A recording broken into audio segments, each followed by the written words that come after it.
Ini terkait dengan kemarin yang kita sudah bahas tuh Bante. Bagaimana yang dikatakan sebagai samatha dan vipassana. Betul. Khususnya kan meditasi menurut ajaran Iya. Buddha kan. Nah, Bante ada sebutkan terkait dengan sebetulnya sebelum Buddha hadir, itu sudah ada tuh tentang yang namanya pelatihan meditasi yang dijalankan oleh para petapa lain. Betul. Tapi mereka tidak mampu membawa dirinya untuk mencapai tingkat-tingkat kesucian seperti Buddha, Bante ya. Iya, ya sebenarnya banyak sekali. Kita bisa menemukan banyak referensi Ya. dalam Tipitaka bahwasanya bahkan sebelum Sang Buddha muncul, di sana banyak para pertapa Brahmana lain yang juga mempraktikkan petapaan dan di situ ada praktik meditasi. Ya sebagai contoh adalah ketika Sang Buddha ketika masih bodhisattva sendiri, Ya. dalam pencarian untuk mencapai pembebasan, Ya. untuk terbebas dari duka penderitaan, beliau sendiri belajar dari 2 guru meditasi besar Oh, pada waktu itu. oke. Yang pertama kan Alara Kalama. Ya. Ya, guru meditasi yang sangat luar biasa, yang mana bahkan Alara Kalama ini sudah mencapai satu tingkatan meditasi disebut Akincanayatana. Ya. Dan itu kan meditasi tingkatan jana, konsentrasi yang tinggi, dan bahkan itu bukan sekedar rupa jana. Ya. Tapi adalah arupa jana, non material. Ya. Jana yang sudah bukan material lagi. Yang sudah bukan ya material dalam konteks bukan jasmani lagi, bukan jasmania. Hanya sekedar batin. Nah, tetapi belajar dengan guru Alara Kalama ini, beliau sadar ini tidak membawa kepada pembebasan kan. Nah, kemudian mencari guru lain. Nah, bertemulah dengan Uddaka Ramaputta. Ya. Uddaka yang sebenarnya adalah murid atau putra dari Rama. guru Rama. Ya. Nah, sebenarnya belajar dari ajaran Rama ini bersama-sama dengan Uddaka. Nah, bodhisattva yang pada waktu itu belum mencapai kebuddhaan itu mencapai tingkatan konsentrasi tertinggi dari samatha, yaitu newasanya nasanya yatana. Kalau ibaratnya di dalam tingkatan konsentrasi ketenangan dia paling tinggi ya. Paling tinggi. The highest one ya. The highest one. Jadi dalam konteks samatha bhavana itu paling tinggi. Newasanya nasanya yatana. Landasan bukan persepsi dan bukan tanpa persepsi. Jadi hampir-hampir persepsinya hilang. Nah itu, tapi itu beda dengan apa? Nirodha Samapati yang juga disebut sebagai Sanya Vedayita Nirodha. Oke. Dan itu memang lenyapnya, betul-betul lenyapnya persepsi. Oke. Nah ini wasanya nasanya itu masih ada persepsi tapi halus sekali sehingga dikatakan bukan persepsi juga. Tapi bukan tanpa persepsi. Iya. Nah, tapi dengan pencapaian yang seperti itu tidak membawa kepada pencerahan. Makanya ditinggalkan kan gurunya Ditinggalkan. itu. Iya. Dan Uddaka Ramaputta waktu itu kan sebenarnya bukan gurunya. Lebih kepada companion. Temannya ya. Temannya ya. Kalau Alara Kalama itu gurunya. Oke, tapi di 2 perguruan itu Siddhartha diminta tuh ngajar Bante ya. Makanya justru pada waktu bersama dengan Alara Kalama itu diminta untuk ngajar bersama. Jadi dalam satu pertapaan ada 2 guru nantinya. Oke. Yaitu Petapa Gautama dan Alara Kalama. Nah, di dalam pertapaannya yang Uddaka Ramaputta diminta jadikan guru. Bahkan Uddaka itu mau jadi muridnya. Bayangkan. Tapi itu juga tidak membawa kepada pencerahan. Bante, tidak membawa pada pencerahan atau pembebasan, itu bisa dibuktikan dari Siddhartha juga dulu sebelumnya sudah pernah mencapai kan? Tingkatan-tingkatan konsentrasi yang setinggi itu kan sebetulnya. Yaitu karena justru Siddhartha ini atau Petapa Gautama ini punya kesimpulan demikian, itu karena mencapai. Jadi setelah belajar dari Alara Kalama mencapai Akincanayatana, tingkatan yang sama seperti Alara Kalama, kemudian belajar dari ajaran Rama, kemudian mencapai tingkatan yang Rama ini juga mencapai, yaitu newasanya nasanya yatana, dan karena beliau mengalami sendiri, sehingga beliau tahu bahwa ini bukan yang dicari. Oke. Bahwa ini bukanlah pembebasan yang sebenarnya. Memang dalam tingkatan konsentrasi atau ketenangan yang sedemikian rupa, itu memang seakan-akan itu adalah betul-betul pembebasan bagi orang yang tidak tahu. Tapi bagi Petapa Gotama yang memang intelijen, cerdas, dan super cerdas begitu kan, sehingga beliau tahu, oh ini bukan yang dicari. Ini hanya membawa kepada kondisi yang begitu terserap, yang kalau meninggal dengan kondisi demikian, akan berada di alam demikian dalam jangka waktu yang sangat-sangat lama. Ya. Tetapi itu bukan pembebasan. Oke, maka itu ditinggalkan juga. Maka ditinggalkan. Berarti ada tidak di referensi lain untuk menjelaskan bahwa ada juga guru-guru dari petapa-petapa lain selain Siddhartha dan sebelum menjadi Buddha? Ada tidak mereka yang juga praktek dengan cara yang sama, dengan cara katakanlah untuk mencapai tingkatan-tingkatan tersebut? Ya sebenarnya kalau kita bicara tentang 62 pandangan salah, Brahma Jala Sutta. Brahma Jala Sutta, Ya. itu kan semua pencapaian dari jana kan masuk di sana. Betul. Dari Padama Jana, tingkatan ketenangan konsentrasi tinggi yang pertama, Ya. sampai Newasanya Nasanyatana, semua masuk ke sana. Dan kenapa itu bukan menjadi katakan pencerahan yang sebenarnya? Karena orang yang mencapai pencapaian jana demikian, yaitu sebelum Sang Buddha, bahkan ketika Sang Buddha masih ada, kebanyakan mereka itu kemudian melekat dengan jana tersebut. Dan bahkan beberapa mengorelasikan pencapaian jana tersebut sebagai apa? Entitas. Ada roh, ada atma di sana. Dan itu justru yang menjadi rintangan. Nah, sehingga Sang Buddha mengajarkan jana, mengajarkan praktek pencapaian samatha, ketenangan yang tinggi, tetapi itu bukan kemudian disertakan di sana pandangan yang salah. Harus ada kebijaksanaan supaya tidak kemudian terperangkap oleh pencapaian jana yang justru itu walaupun membawa kepada kelahiran yang sangat-sangat membahagiakan, tetapi bukan pembebasan. Oh, justru Sang Buddha menggunakan samatha itu untuk rago pahiyati aja, Bante. Untuk Betul. menekan yang namanya raga aja. Betul, ya. Tapi bukan avijja. Karena yang harus juga dihancurkan adalah pada akhirnya adalah avijja. Ya, hanya rago, hanya nafsu keinginan itu aja ya. Nah, itu kan disampaikan dalam Anguttara Nikaya. Ya. Jadi Anguttara Nikaya jilid pertama, kalau tidak salah halaman 62. Ya. Ya kan, di sana dikatakan bahwa perbedaan antara samatha dan vipassana adalah bahwa samatha itu ketenangan, meditasi ketenangan, Ya. itu adalah untuk rago pahiyati, agar raga nafsu ragawi itu dapat dihilang, ditinggalkan. Itu mengacu kepada 5 rintangan batin sebetulnya ya. Betul, 5 rintangan batin. Apapun yang jelek-jelek berkaitan dengan tanha itu ya. Betul.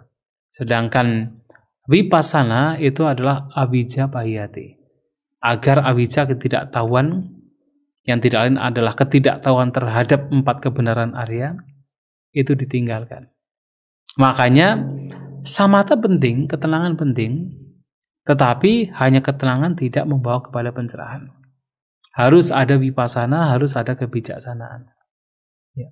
Bante tadi benar nggak ya asumsi saya bahwa, atau pendapat saya bahwa sebetulnya Siddhartha pun sudah pernah mencapai di kehidupan-kehidupan sebelumnya? Oh iya. Dari kisah-kisah Jataka ada nggak diceritakan seperti itu? Oh, sangat banyak. Sangat banyak diceritakan Sang Buddha ini telah, ya katakan sewaktu bodhisattva ya. Ya. Dalam kehidupan-kehidupannya lampau, itu telah mencapai pencapaian-pencapaian jana, sehingga banyak dalam kehidupannya lampau beliau itu terlahir di alam Brahma. Oke. Kan seringkali dalam kelahiran sebagai manusia, sewaktu masih sebagai bodhisattva di kelahirannya lampau, beliau kemudian terlahir sebagai manusia dan menjadi seorang petapa. Dalam praktek kepetapaannya, beliau mencapai bahkan Atta Samapati dan Panca Abinya. 8 pencapaian dari samatha. Ya. Dan 5 kekuatan batin. Dan 5 kekuatan batin. Meskipun sifatnya masih duniawi ya. Masih duniawi. Sudah dicapai. Dan ada yang menarik sekali. Mengapa ini pencapaian jana demikian, dan bahkan pencapaian kesaktian yang luar biasa, Panca Abinya, itu seseorang ini masih bisa terperosok. Ya. Kan ada satu cerita kan? Betul. Jadi bodhisattva ini pernah sebagai seorang petapa mencapai jana sampai jana ke-8. ada samapati, newasanya lasanya tanam, dan memiliki pancabinya. 5 pengetahuan tinggi, tapi duniawi. Yang salah satunya adalah Iddhivida. Ya. Dan dengan kekuatan Iddhivida ini, bodhisattva ini bahkan ketika berpindah patah dan punya kebiasaan berpindah patah di sebuah kerajaan, ada raja dan permaisuri, itu datang dengan terbang. Ya, kayaknya saya pernah dengar cerita ini. Pernah dengar kan? Ya. Datang dengan terbang. Nah, biasanya kan raja ini memberikan persembahan makanan. Ya. Tapi suatu kali raja ini sedang ada urusan di luar, meminta permaisurinya untuk menunggu petapa ini, bodhisattva ini. Nah, ceritanya adalah permaisurinya itu menunggu sambil tiduran. Nah, begitu petapa ini datang, itu datang dengan terbang, kan ada suara kan, suara kelepek-kelepek gitu kan, mungkin jubahnya itu kan terbang sehingga ada suaranya kan. Permaisuri yang tadi tidur itu kaget, langsung terbangun, bajunya semua lepas. Nah, oleh petapa ini melihat wanita ini betul-betul tidak berbaju, muncul nafsu ragawi. Bayangkan. Setelah itu hilang abinyanya. Hilang. Betul-betul hilang. Jananya, abinyanya itu hilang. Oke, berarti... Tetapi memang kemudian dalam cerita tersebut akhirnya kan diberi nasihat kan oleh sang raja dan juga permaisurinya, dan akhirnya kembali lagi meningkatkan ketekunannya dalam bertapa dan kembali lagi kekuatan kesaktiannya dan juga pencapaian jananya. Tetapi di sini yang menjadi menarik adalah hilang. Bahkan itu hilang. Maka dalam jataka tersebut juga dikatakan, yang barangkali sudah pernah saya sampaikan, bahwasanya seperti kalau seseorang itu hanya mempraktikkan samatha, walaupun itu sudah sepertinya hilang kotoran batin, itu seperti seekor ular masukin dalam basket, yang dimasukkan ke dalam basket, keranjang itu ya, keranjang ditutup. Ya.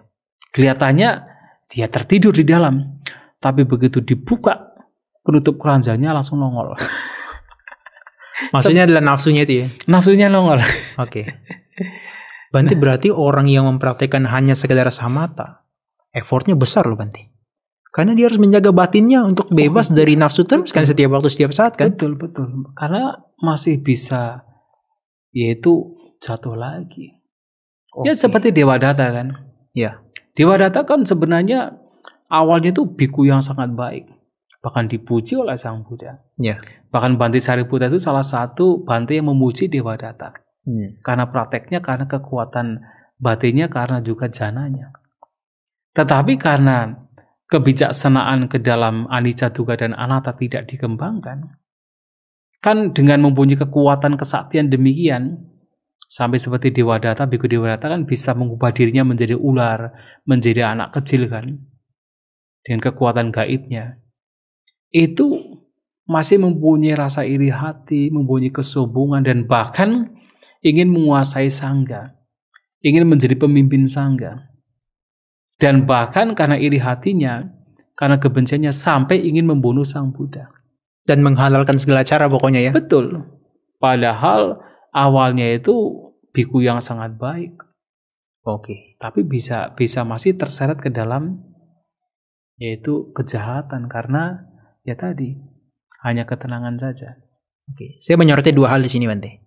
Bante mengungkapkan bahwa samatha itu penting sebetulnya. Karena penting digunakan sekali oleh Sang Buddha untuk nantinya ke vipassana juga. Betul. Tapi di sisi yang kedua saya soroti juga bahwasanya kalau hanya sekedar samatha aja, itu yang namanya raga itu bisa berkamuflase lagi nantinya. Betul sekali. Hanya seperti ular dalam keranjang tadi kan, dia bisa keluar begitu. Iya. Dan nggak membawa orang pada pencerahan. Betul. Ya karena kalau kita berbicara samatha saja nanti kemudian dikatakan membawa pada pencerahan.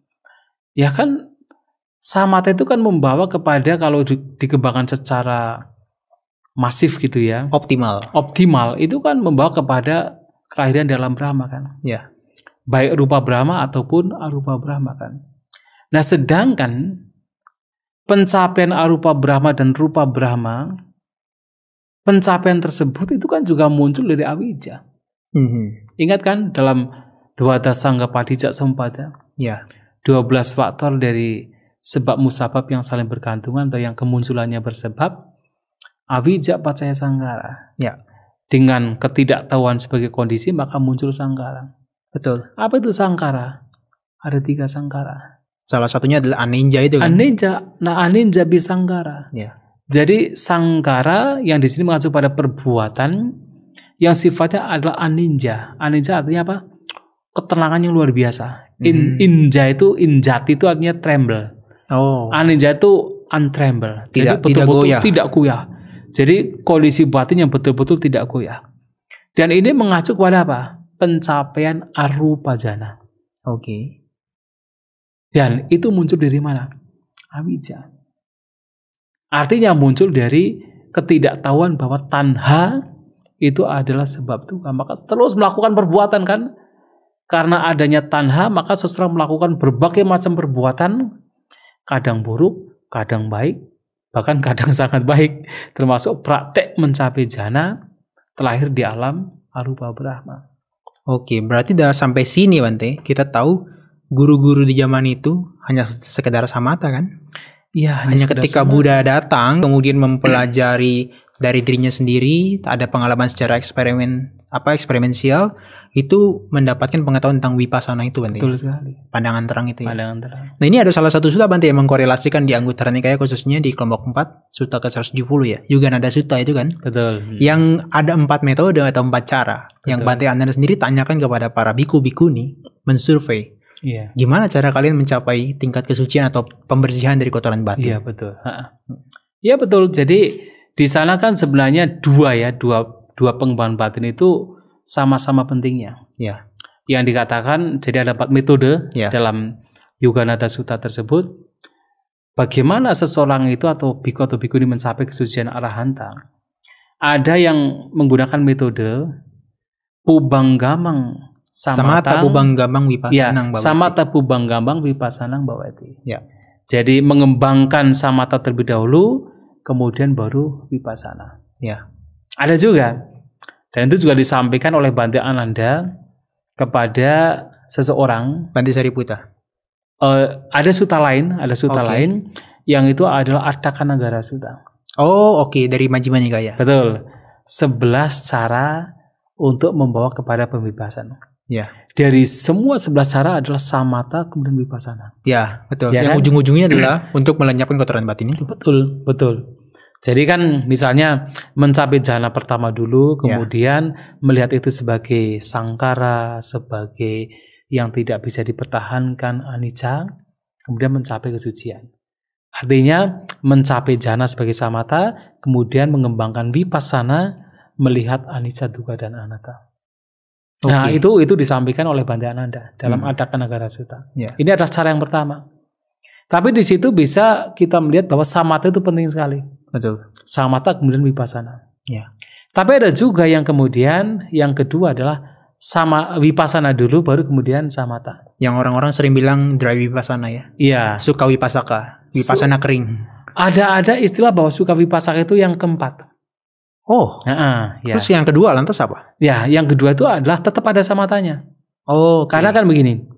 Vipassana Pubanggamang Samathang Bhavati. Tapi dia tetap mengembangkan vipassana terlebih dulu ya? Terlebih dahulu, baru kemudian samatha. Oke.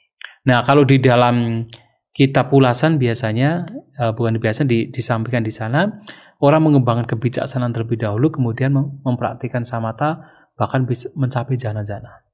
Itu yang nomor 2. Oke. Nah, kalau yang nomor pertama kan orang mengembangkan samatha ketenangan, mencapai jhana-jhana, kemudian mengembangkan vipassana. Ya. Nah, yang ketiga adalah Yuganadang. Ya, dia mengembangkan secara bersama-sama ya. Bersama-sama, samatha dan vipassana secara bersama-sama. Oke. Dan ini menarik karena ada beberapa penjelasan. Nah, dalam penjelasan di kitab ulasannya Anguttara Nikaya tersebut, bagaimana seseorang itu mengembangkan keduanya? Ya, dikatakan seseorang mencapai misalnya jhana pertama. Ya. Keluar dari jhana pertama, mengembangkan vipassana. Melihat sangkara dari sisi anicca, dukkha, dan anatta. Terhadap jhana tersebut. Sangkare samasati. Ya. Nah, kemudian masuk ke dalam jhana kedua setelah itu. Samatha lagi. Keluar dari jhana kedua, kemudian melihat anicca, dukkha, dan anatta. Ya. Di dalam kondisi-kondisi yang tadi dia mencapai jannah. Ya. Dan terus begitu. Sampai tingkatan yang terakhir, Betul. yang ke-8 itu kan? Betul.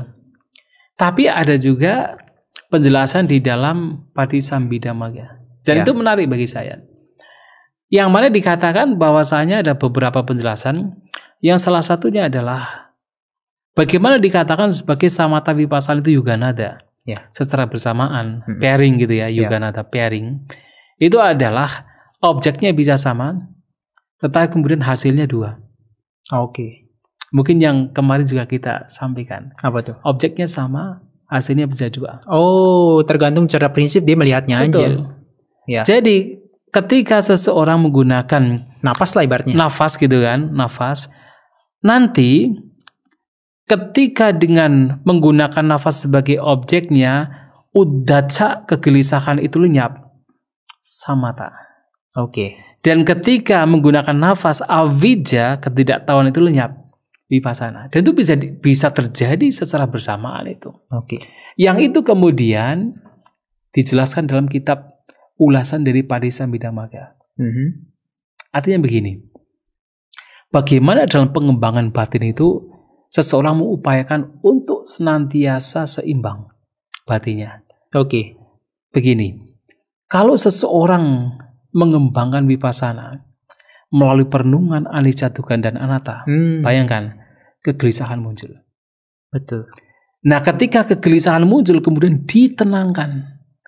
Artinya bagaimana vipassana ini, perenungan terhadap anicca dukkha dan anatta yang cenderung membawa seseorang menjadi gelisah, itu tenang karena batin seseorang itu juga di situ disertakan ketenangan rileks. Ya.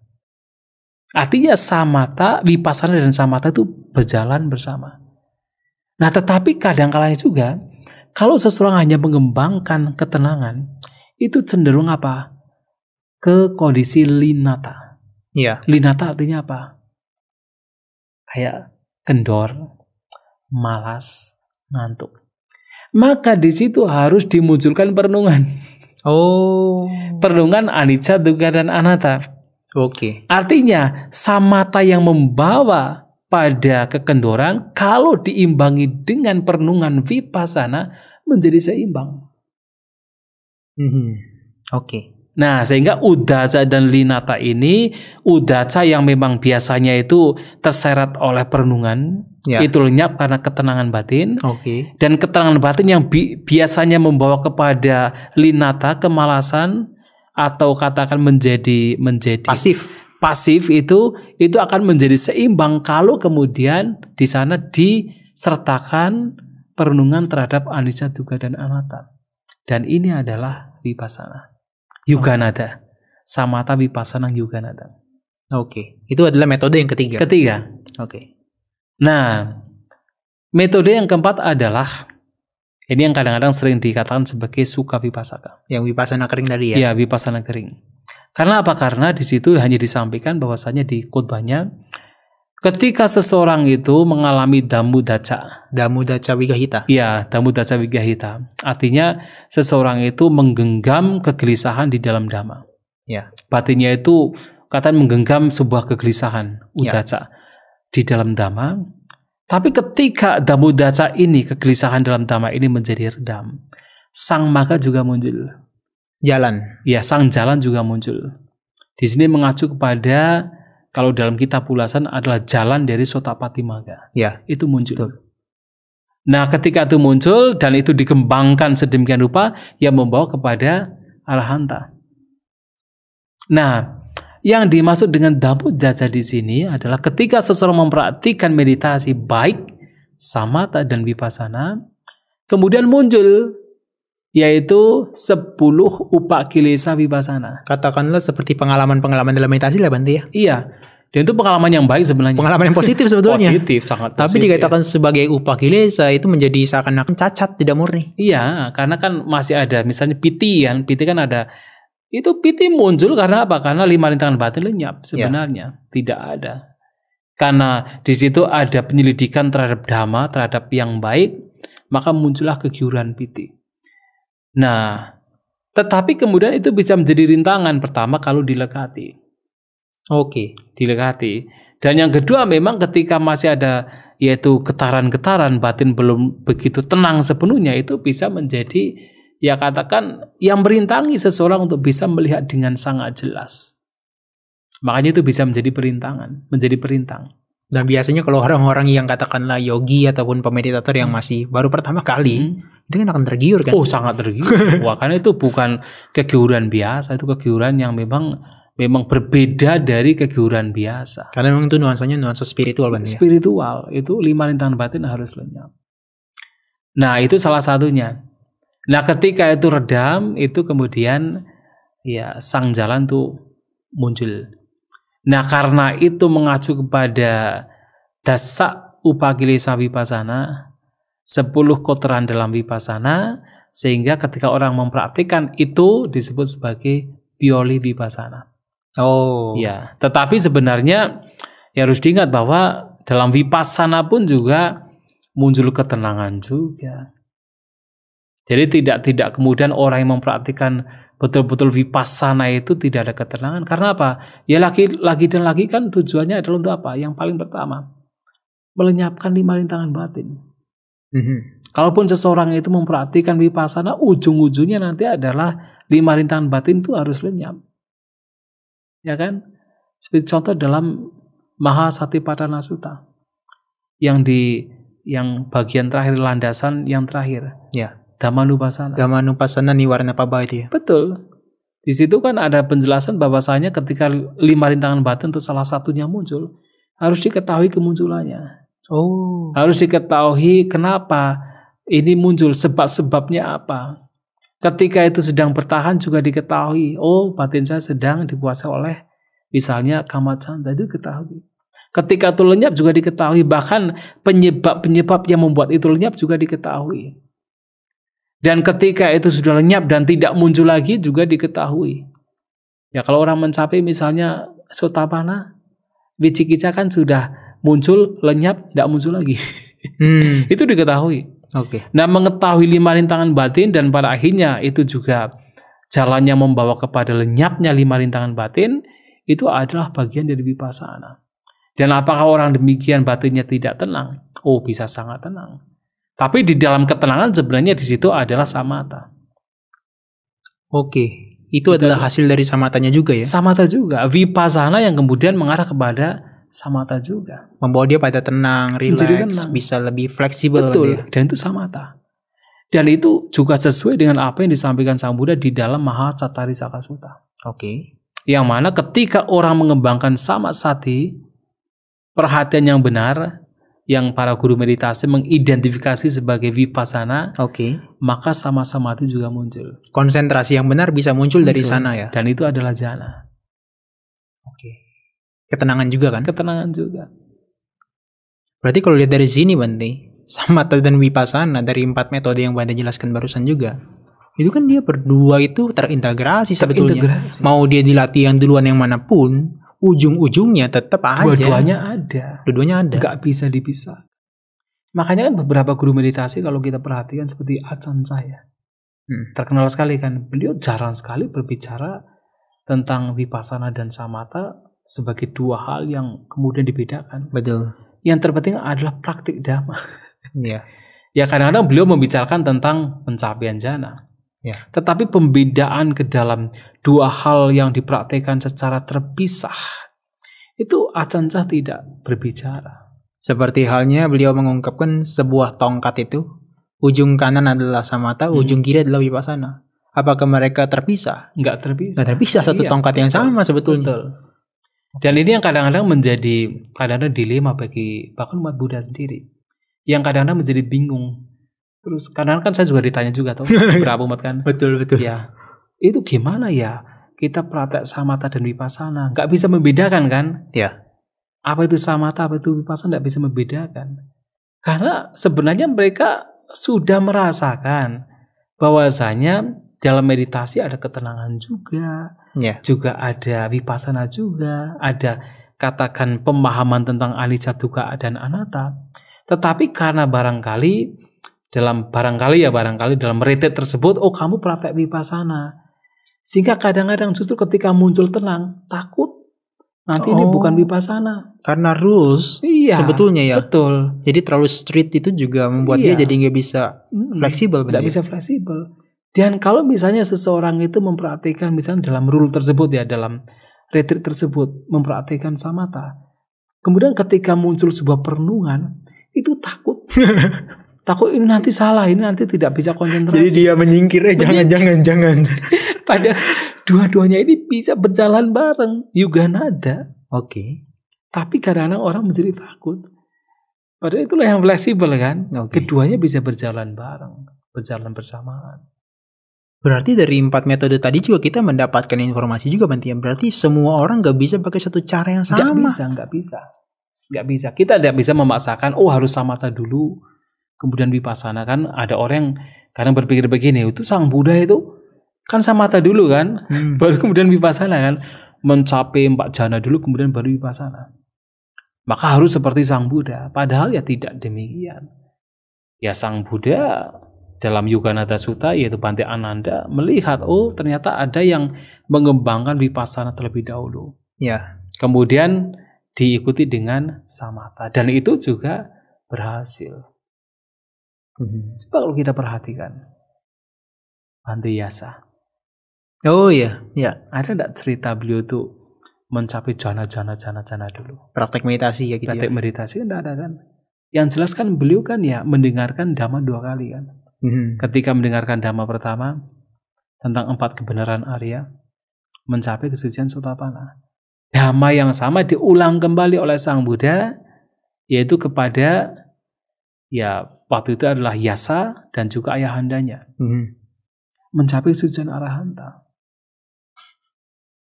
Kita nggak melihat ada praktik yang secara signifikan. Dia duduk meditasi, kemudian dia memperhatikan ketenangannya seperti apa. Enggak, Bante? Enggak. Dan itu bisa juga dikatakan sebagai ya vipassana.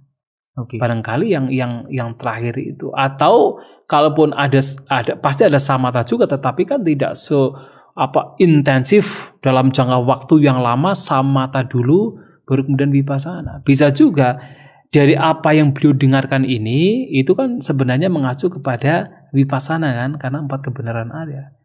Tapi kemudian dari mendengarkan pemahaman tentang 4 kebenaran Arya yang itu adalah pandangan terang, insight, kemudian membawa kepada ketenangan batin yang luar biasa, samatha. Nah dari hal inilah kemudian membawa kepada pelenyapan kotoran batin. Dan itu terjadi dengan sangat cepat dan kita boleh mengatakan sangat singkat. Bante, sampai sini saya mendapatkan kesimpulan kenapa sih para guru-guru yang di zaman sebelum Sang Buddha itu dengan berbagai bukti mereka tidak bisa mencapai pencerahan karena memang mereka tidak mengembangkan yang namanya pandangan terang mereka, vipassana mereka ya. Oh betul. Hanya samatha saja. Berarti sampai sekarang pun Bante itu masih relevan kan berarti? Kita nggak bisa hanya mengembangkan ketenangan batin semata. Nggak bisa. Sementara perenungan terhadap ketidakkekalan, penderitaan dan yang namanya ketiadaan diri kita abaikan kan? Nggak bisa kan? Nggak bisa. Itu harus kita kembangkan juga. Berarti kesimpulannya adalah mereka tuh integratif Bante ya. Satu di antara yang lainnya tuh saling menopang dong. Saling menopang. Samatha vipassana harus dikembangkan keduanya. Sampai sini boleh nggak saya kasih klaim bahwa hanya Buddha yang mempraktikkan samatha dan vipassana sebagai yang pertama kali di saat itu? Betul. Maka ketika berbicara 4 kebenaran Arya, yang itu adalah vipassana sebenarnya. Kan belum mengatakan Ube Ananusutesu Dhamesu. Adalah dhamma yang tidak pernah didengar sebelumnya. Itu adalah untuk mendeklar tentang bahwasanya hanya vipassana yang Sang Buddha praktekkan yang pertama kali pada zaman itu. Betul. Dahsyat. Berarti meskipun samatha sudah ada, tapi vipassana belum ada yang menemukan sebelum Sang Buddha itu. Bahkan pada umumnya bertolak belakang. Karena apa? Sementara kebanyakan orang pada zaman Sang Buddha pada waktu itu melihat ada sesuatu yang sifatnya indah, yaitu subha. Yang itu mengacu kepada entitas. Sang Buddha mengatakan asubha. Sementara banyak orang menyatakan ada sesuatu yang kekal, itu entitas. Sang Buddha mengatakan anicca. Termasuk si para petapa yang mempraktekkan samatha itu. Betul. Sementara kebanyakan orang pada waktu itu mengatakan bahwa yang indah yang kekal ini membawa kepada kebahagiaan. Suka. Sambil mengatakan duka. Penderitaan justru. Penderitaan. Dan ketika kebanyakan orang mengatakan self, yang itu adalah pandangan yang memang sangat-sangat sulit untuk dilenyapkan karena sudah mengakar. Ya. Sang Buddha mengatakan anatta. Tidak ada diri. Dan vipassana tidak lain adalah anicca, dukkha, dan anatta yang bertolak belakang dengan pandangan secara umum. Nicca, sukha, atta. Wow, berarti Sang Buddha itu boleh dikatakan sebagai revolusi dari praktek meditasi saat itu ya? Pada waktu itu sebenarnya. Oke, Bante, saya pikir sampai sini sudah mendapatkan kesimpulan yang banyak. Betul. Itu sudah cukup bahwasanya keberadaan samatha dan vipassana itu hanya ketika Buddha muncul. Terutama vipassana.